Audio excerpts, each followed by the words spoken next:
On vous le disait hier, le parquet belge réclame un procès à Bruxelles dans le cadre de l'enquête sur l'assassinat de l'ancien Premier ministre congolais Patrice Lumumba.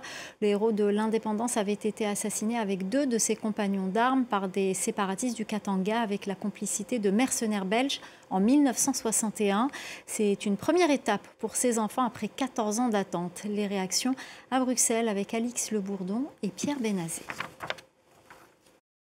C'est une décision qualifiée d'historique par les enfants de Patrice Lumumba, le premier Premier ministre congolais assassiné en 1961 avec la complicité de l'ancienne puissance coloniale, la Belgique. 14 ans après avoir déposé une plainte ici à Bruxelles, cette famille peut espérer voir Étienne Davignon, un ancien diplomate belge, renvoyé devant un tribunal correctionnel. C'est le seul suspect encore en vie dans ce dossier qui en comptait 10 au départ. Une étape malgré tout importante pour l'avocate des enfants de Patrice Lumumba qui estime qu'il s'agit d'un pas de plus pour la Belgique dans la confrontation à son passé colonial.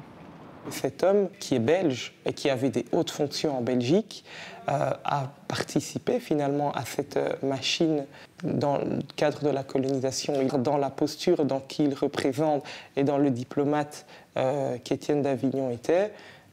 C'est au nom de la Belgique quelque part que ces actes ont été commis.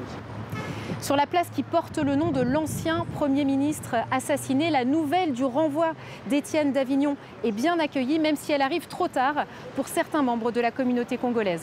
Ça se fait au bout de 14 années durant lesquelles Étienne Davignon a occupé des postes clés dans la culture, à l'État, à la Commission européenne, dans des grandes entreprises. Le monsieur a quand même 92 ans.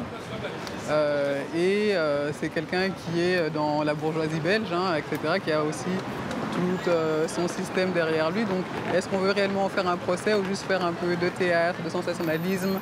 Une audience de plaidoirie est fixée au 20 janvier 2026. Elle permettra notamment à la défense de faire valoir ses arguments.